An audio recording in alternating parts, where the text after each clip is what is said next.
So I'll be visiting Enzo Jia today, the CEO of Longan Vision, a company that is specialized in developing smart solutions and technologies to increase the efficiency and work experience of mainly front responders, individuals who are working in dangerous and difficult situations and work environments. We'll be talking about some of their solutions, including the old ones as well as the ones that are currently under development, and with some talking points around the highlighted technologies of these applications. And I think it's going to be pretty exciting. So if you are interested in the AR and VR industry in general, or you just want to learn more about the trending and top technologies in the Canadian market, I think this is going to be pretty exciting for you. So stay tuned with us.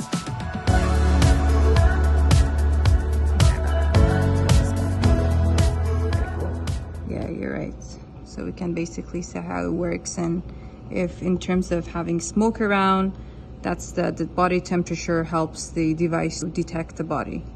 Right now kind of talking about the FVS, but this is the older generation because it's still under development. So this is for 3 years ago almost, but we could assemble some of it. So this is basically an AR VR device, a smart solution that gets installed on firefighters' helmet to help them not only basically increase their visibility throughout the whole smoke, but also help them with sharing information data, as well as identification of any body, you know, the victims and the source of fire, right? The source of fire, where's the hotspot, where's the actually hotspot, even behind the wall, thin wall, right? Or on ceilings, right? On first floor, second floor. So, Enzo, can you explain like how it works exactly, like the whole device? Yeah, sure. Yeah. So this is our old generation. So there's have two.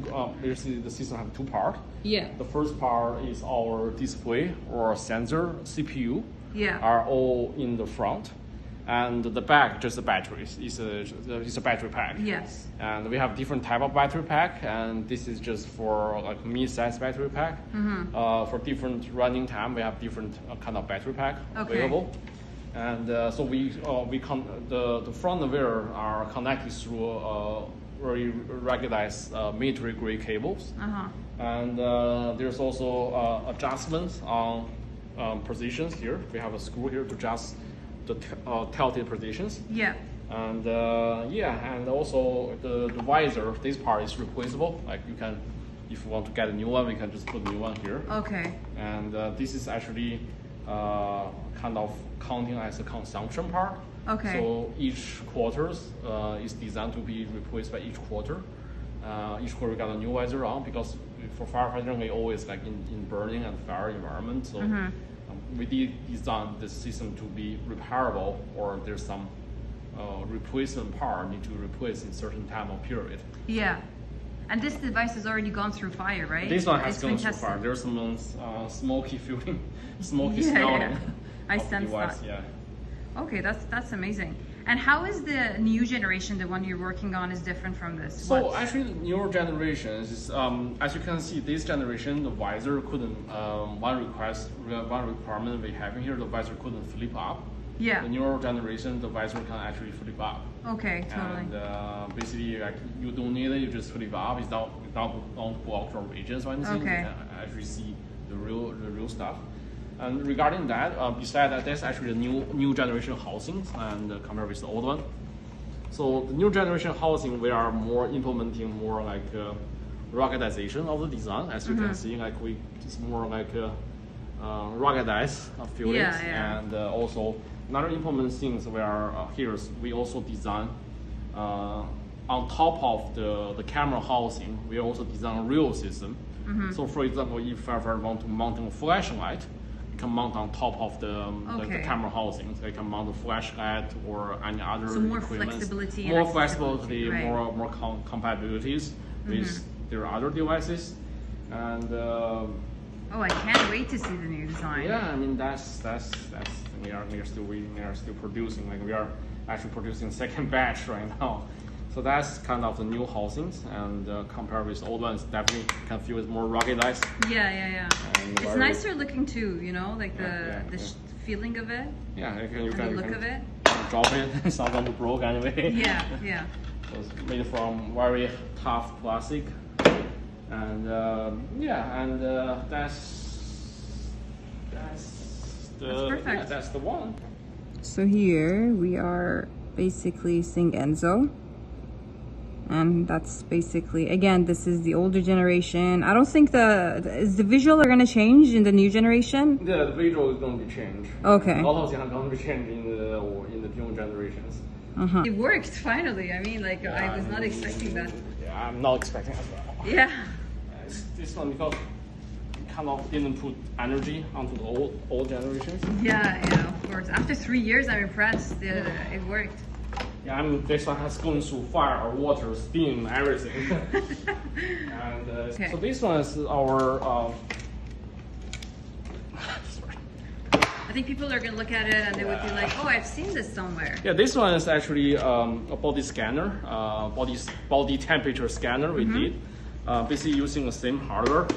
From the helmet and put it into a camera housings. Oh, I see. And so the reason for this one is when during the COVID hit us, one thing we want to help is, especially for long-term care facilities, is to detect the body temperature when people come by. So normally people need to do is you have to hold a thermal gun or thermometers to measure our forehead, which is sometimes take time and it's not comfortable.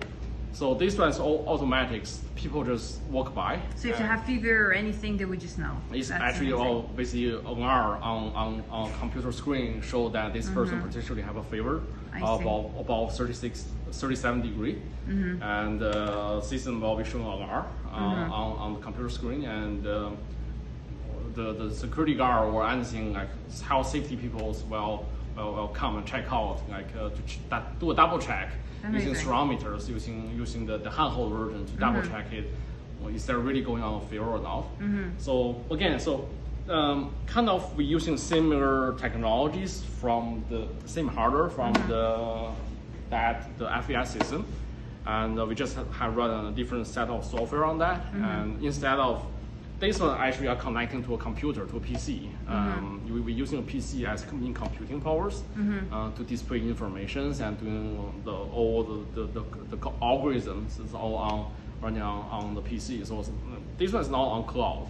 So this one is actually everything's local. So you don't worry about the data leakage problem because it's not connected to Wi-Fi or anything, just on itself, on PC. If someone broke into PC, then we can help. That's out of our scope. So it gets integrated with their systems and we designed the system more standalone and just make sure there's no data leakaging. So because it's not connected to the internet, only thing you can extract that is put the USB key on there, extract data. Yeah, we don't want that. Yeah, so that's we designed this thing to be like very data secure. It's not going to be transmitting any data out. Everything was running on the edge, on the computer.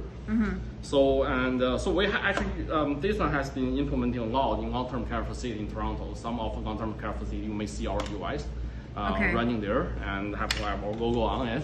Yeah, I would make sure I see that next time. Yeah, so that's kind of a sad project we did during the COVID, and I think what you mentioned was interesting is how you the transformation of the tools that you had, and I think that was pretty impressive. Just like as we were talking, thinking about the next gap and using the same instruments, same tools, and maybe the remainders of whatever that you had to build a new solution. Exactly. Yeah, the first two prototypes is just exactly remainder. Yeah. We did some of our helmet, put them into a camera house, and that's awesome. And then it's actually work. Exactly. It's work and actually can solve the problem. Yeah, that's amazing. Yeah. That's impressive, really. Thank you for that. Yeah, so this one's like all the components, especially the housings, all come off the shelf. Just buy the camera housing, put them inside there, and and it works that way. Yeah. And who's the customer for like the helmet first? Like I assume that's going to be more on the firefighting stations. Exactly. So right now we do have a contract with Department of Defense, DRDC Canada. They are actually providing funding for our design and test. Actually, we work together to figure out how to test the device with the RDC. And we also have a customer globally, like Korea, Japan, Thailand, Europe, Germany, and Switzerland, US and Canada, of course. So we have pretty big global footprint right now, and for the helmet. Yeah. And your background is engineering, and you graduated from McMaster, Yes. you mentioned. Yes. And how did you navigate your path there? So what discipline were you? I just want to refresh my memory. Yeah, so initially when I was doing my master and my bachelor design, bachelor study, I was more focusing on vehicle. We have the head-up display system, project image on the windshield. I was involved in that research. So from there, I was thinking how we downsize the display part and make it smaller for wearable devices. And my another co-founder, actually, who work on thermal imaging camera for autonomous driving vehicle, and that's why, okay, how about we combine those two, like the research we did together and put into a new product for different applications. So that's how we come along. Like we think about putting our head-up display system with the thermal camera technology he has developed together, and try to find the use cases. So that's why we kind of project this idea with the Forge, the accelerator program for my masters, asking them, right, we have this research and we can combine them into one prototype, and how can we commercialize our ideas? Right. And Forge basically told us that, basically for accepting us into their acceleration program, and we did a quick, I would call mini MBA course. Okay. It kind of guide us what industrial sector you are trying to aiming for. So initially, we are aiming for more industrial sectors, for example, assembly line, and also we also for introducing us to different government sectors such as firefighter and police departments, and found out we show a lot of interest from fire departments. They think this device can be a game changer. So that's why, and we kind of give this feedback to the Forge, and basically Forge help us sitting down together. We decided, okay, we are the first product, first application we're going to choose, going to be firefighters. And then kind of set up our stone, and we kind of position ourselves when we want to design an AR headset for ruggedized, for dangerous environment purposes. And firefighting just one of our entry point or applications for our design. Okay. So right now, and we also starting back to industrial sector again. Because we found our right fit. So we are actually in discussion about mining industry, like underground mining industries, because they kind of facing a similar problem. They also also operate in a dark environment. Right. Need to device to be ruggedized, and they also need infrared thermal camera to see if there's any pipeline or gas leakage on the pipelines, because thermal camera can pick up if there's a gas leakage or not. Gotcha. So that's we right now kind of be back to the industrial sectors again, and so like try to do a little bit more on that sector as well, and to expand our application footprint. So initially, going back to the same story, you found your co-founder from the university. We are in the same lab. You're in the same, that's amazing. So like, I think I just have two more questions. One of them is, I know as a CEO of the company, you've been also pretty involved with the development of the product yourself, of course. And this is amazing, of course. What do you say has been or was your biggest technical challenge during the product development lifecycle? Yeah, well, I think one challenge we're facing, because this product's really new. Like for example, if you design for example, someone design a smartphone, there's already tons of reference design you can referencing. But for us, we don't have any reference design we can take. That's right. So there's a long step and trial and error. Like you try this first generation. So that's why we currently have 6 generations of design already, and that's just a long process, trial and error process. See that work, bring to fire department, testing doesn't work, come back, do the revision again, do another test, and there's just long process. I'm trying to error. We have multiple failure before. The system doesn't work, or system has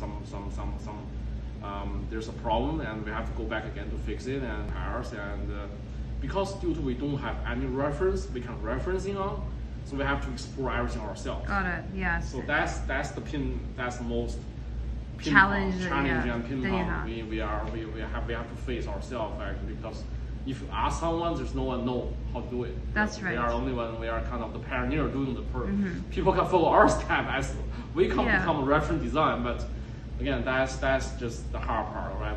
We have to this new areas, no one touching it before. We are the pioneer touching these areas, and yeah. That's very interesting. In general, not only as the CEO of the company, but also as an entrepreneur, and we were having a chat, and I know you're also an immigrant, and you came from another country.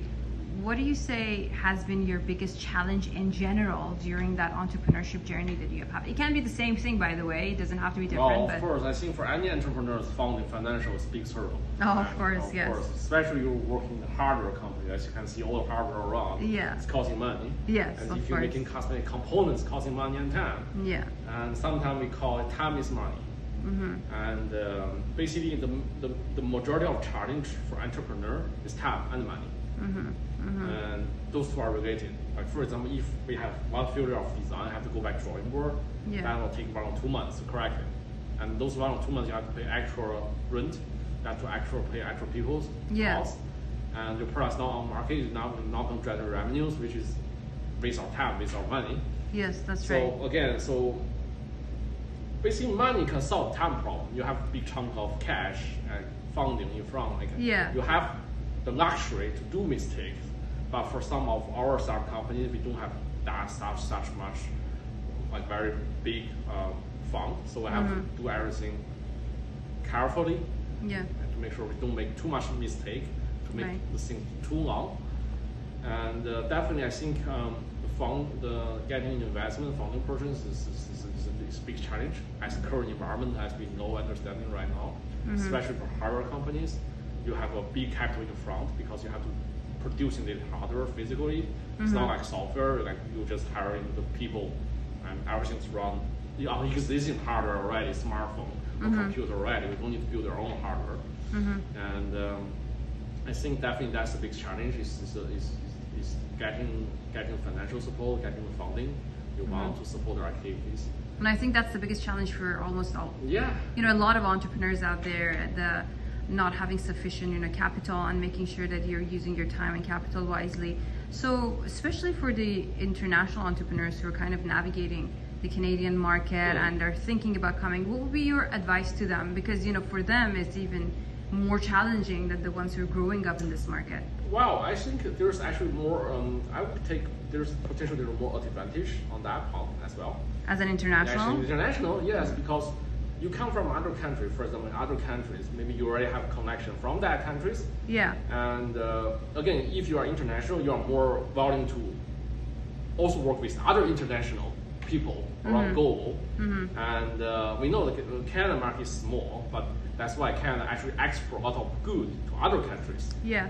So if you have international background and you are willing to make another, that's one of the, we can use ourselves as an example. We are all immigrant, and we are open, willing to work with other international companies. Yeah. That's why we have so many opportunities not in Canada, in Asia, in Europe, right? Because we are willing to work with them, and we are both international, so so that makes conversation more more smoothly.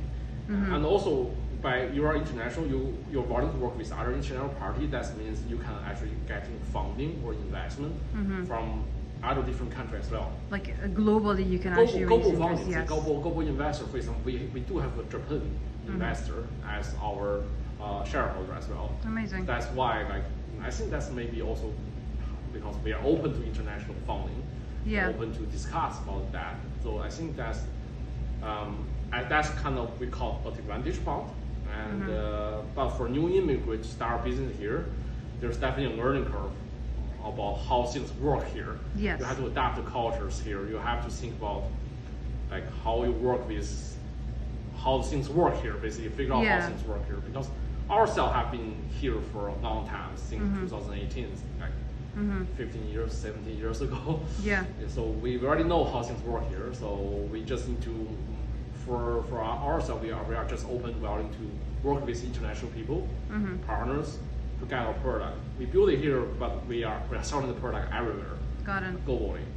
That's such a good advice. So your main advice for them is that if you're an international, try to use and benefit from the countries that you're coming from, the networks that you have, and try to use that to kind of come back to them and use the networks that you're building and continue building that. Exactly. And look at it as an opportunity to expand your your reach and your market. which is amazing. Thanks so much. It's been very good to hear your advice, insights, all of that, and thank you very much for your time. It's been amazing.